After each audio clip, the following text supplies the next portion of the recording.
choosing the wrong architecture can lead to sloppy code, forced workarounds, and ultimately expensive rewrites. Developers will be locked into writing software the wrong way and may be forced to crowbar additional components into the design, which can cause future confusion and complications. The wrong architecture will make delivery of features slower and cause unnecessary stress amongst the development team. So let's just pull that apart. It's sloppy code, and as a developer, it is tempting to point fingers and say, your code is rubbish and all of this stuff. But if you're working against an architecture that doesn't quite fit, then you end up, it's like square peg round hole. You end up writing the code in the wrong way in order for it to just work. Which leads me on to the forced workarounds. You've chosen this architecture, and you may have chosen that a year ago, but now the code base has moved on, and the code does not fit the architecture anymore.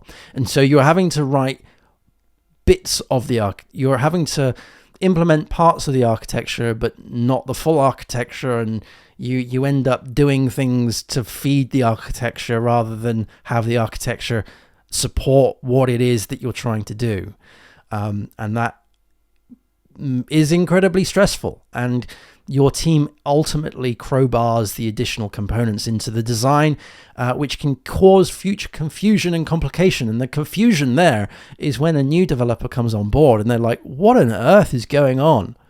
Why do we do it like this? Why have you done it like this? What's all this? And that's where, unfortunately, the finger pointing goes into play. And you really shouldn't be doing any of that, because you need to understand the background of the project, and you need to understand that, hey, these guys probably had time constraints and budget problems, and they were trying to throw things at the wall and see what's stuck.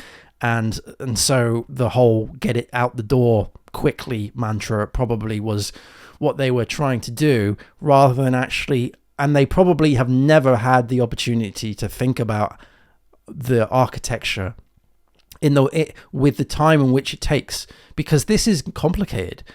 Learning an architecture is complicated. Having the buy-in of the team is a challenge sometimes. It's a culture shift. But ultimately, the wrong architecture will make delivery of the features far slower, which causes unnecessary stress amongst the development team. Because devs want to get code out the door. They don't. A good dev wants to get code out the door. A bad dev wants to just hide and not put the code out.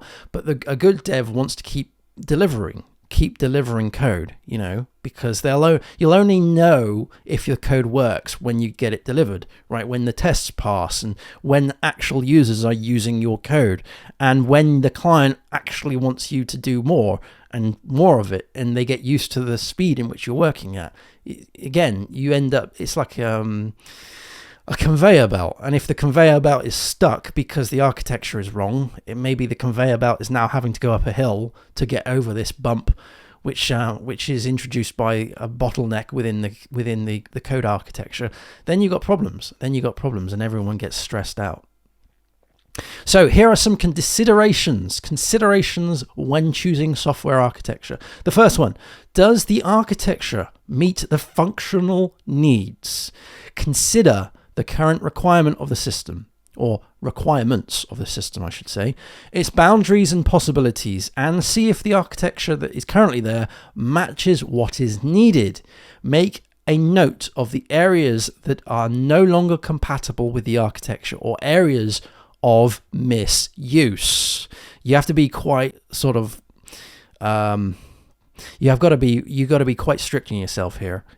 This is an architecture and it's supposed to be doing this, but we're doing it like that, and so that is missing. You're not using it correctly, essentially. So does the architecture meet the functional needs of the system that you're currently using? And if it does, that's great. If it doesn't, then you've got problems. And if you're trying to use the architecture in a way that the architecture shouldn't be used in, then that is another problem as well. Again, programming, you can write code in so many different ways and have it do the same thing. Just some will be more efficient, more maintainable, more usable, more reliable than others.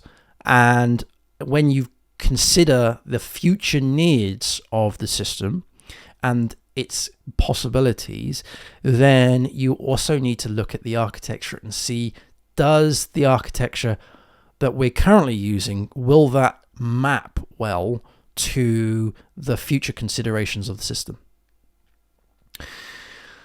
Okay, how usable is the architecture? Can the developers implement the architecture with ease, and will the system adapt quickly to its new design? So,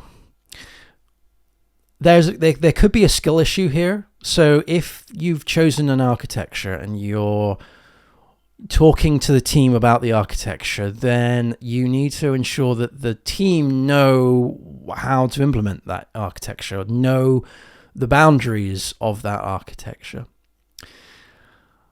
How are you going to prevent your developers from falling back to the old ways of writing software? The architecture must A, make reasonable sense to those who use it, and B, be convenient to use. So it might be convenient to just use the old way of writing code and using the old architecture and writing hacks here and there. It might be convenient to get things out of the door, but this is where you have to actually become quite strict and go, no, this is the architecture that we've agreed on. We're not doing it like this, even though your quick little workaround might work for today, but that's just going to end up as technical debt, and we need to do it like this. This is where you end up having an advocate of the architecture, and they are fighting for the architecture. They are making sure that the architecture is not mistreated and misused. But of course, the advocate of the architecture needs to be aware of when the architecture no longer is usable and no longer can fit the requirements of the ongoing system.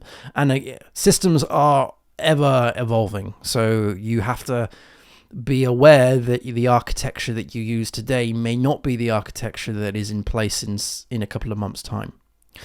And you need to be okay with that. Just because you came up with the idea doesn't mean it's your little baby, all right?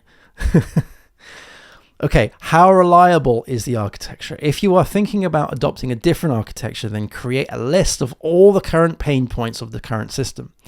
Will the new architecture reliably solve these issues, and will it provide the functionality needed to meet the requirements of the system? So, make sure that the architecture that you're choosing is reliable, and not just here's a proof of concept of how reliable the architecture is. If you are thinking about your system in terms of scale, then you need to throw a lot of things at it. You need to prove that it's okay. In fact, the other developers need to prove that it's not okay.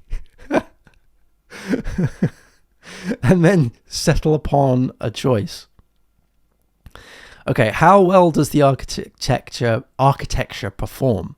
So there's no point in adopting a software architecture only to find that it buckles under load. You may find bottlenecks in the system.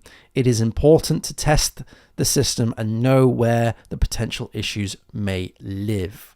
Okay, so you might go, okay, we've decided that we want to change, I don't know, MVC to ADR, for instance. Okay, well, we could have, if your application isn't an API, then why are you doing that in the first place? And also, you might end up having to write a load of responders that you don't necessarily need to do, and so you're slowing the system down in that sort of sense, especially if you start throwing in the model layer at various different points where it shouldn't be. Again, misuse. Also, you might be implementing an architecture or a methodology such as event sourcing when you don't need to, and you end up with this massive queue of things that, yes, you can rerun, but actually it's just a blog post. An MVC could have been much better. But also, in my opinion, architecture it's not just the system as such. It is also the design patterns of that system. So it might be that the design patterns of how things are actually being processed could be changed. You might find that perhaps you need to deal with the command pattern a bit more, or the factory patterns aren't great, or maybe you've got horrible singleton patterns in your code, or the adapter patterns need to be adjusted, all of those kind of things. And if the performance of those isn't great, then you will suddenly find those in your scale testing.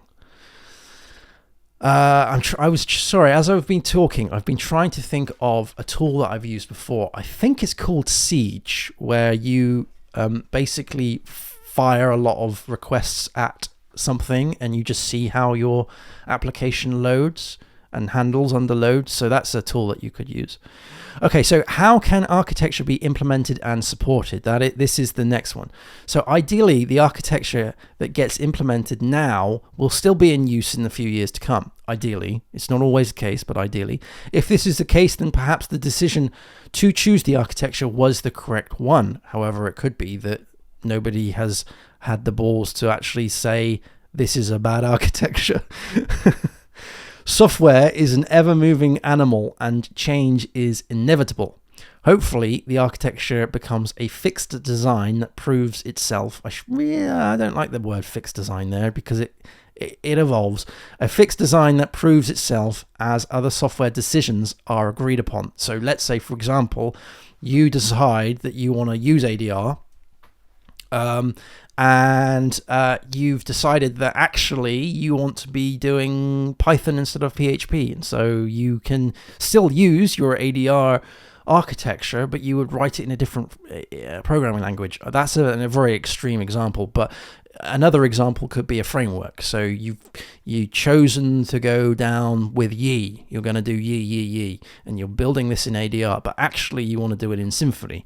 Well, the beauty of some of these architectures means that you're actually writing code agnostic to the framework that you're using, which is amazing.